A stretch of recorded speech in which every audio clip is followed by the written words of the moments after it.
bilang isang embalsamador, ito yung isa sa hindi talaga makakalimutang karanasan sa buong panahon na naging embalsamador ako. Yan, kamusta kayo mga kamorge? Muli ay nagbabalik tayo at mayroon nga po ako ikikwento sa inyo na isang karanasan namin na talagang hindi man kami nakakita ng ano pa mang multo, pero yung klase ng itsura ng babalsamuhin namin talagang hindi mo gugustuhin makita. Yung ibabahagi ko po sa inyo na kwento na to, nangyari to noong panahong tinuturoan pa lamang ako ng tito ko o ni Tito Nonong na kung nabubuhay talaga siya, isa ito sa talagang hindi namin makakalimutan dahil kaming pareho na embalmer.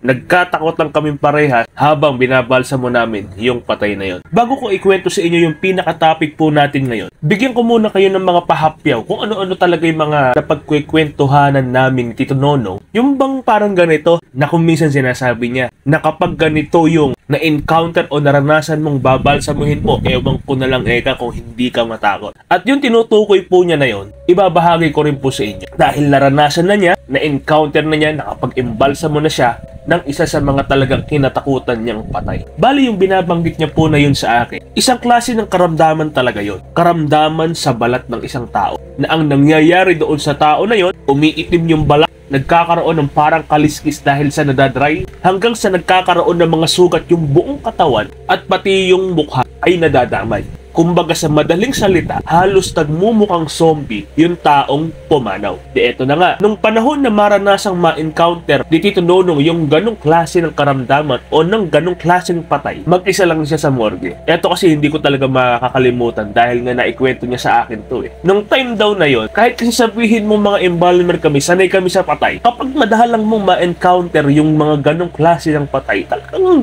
matatakot ka talaga. Kahit anong tibay ng loob mo talaga.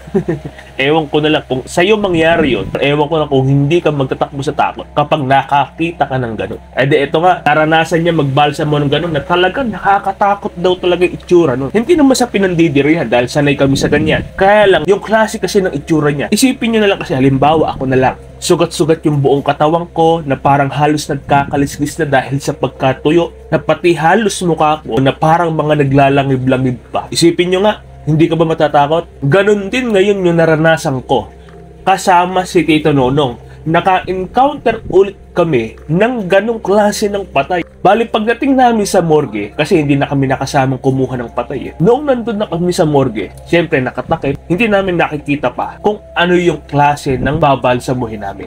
Pero mapapansin mo doon sa mismong kumot na nakabalot doon sa patay, yung bang pinaka-kumot niya parang may mga parting basa-basa na. Di ba makikita mo naman yun eh? O mahahalata mo naman kung talagang nabasa yung isang kumot, di ba? Yun pala ay dahil doon sa mga sugat sa buong katawan kaya nabasa yung parte ng kumot na nakabalot doon sa patay. Nung binuksan na namin, doon kami nagkatinginan agad dito Nonong. Kasi nga nakita namin nangingitim yung buong katawan ng patay. Nasugat-sugat siya na halos pati mukha hindi mo makikilala kung ano talaga yung itsura niya. Alam nyo kung ano ginawa namin para lang wag na kaming magkatakutan ni Tito Nonong habang binabalsamo namin yung patay na yon, tinakpan namin yung mukha ng tela. Ganun na lang yung ginawa naming paraan para maiwasan namin yung takot sa isip namin. Dahil kahit anong lakas ng loob ang gawin namin, talagang natatakot kami kasi nga hindi naman po sa kinukutya namin yung kalagayan ng patay na binabalsamo namin. Pero kung ihahambing natin, para talaga siyang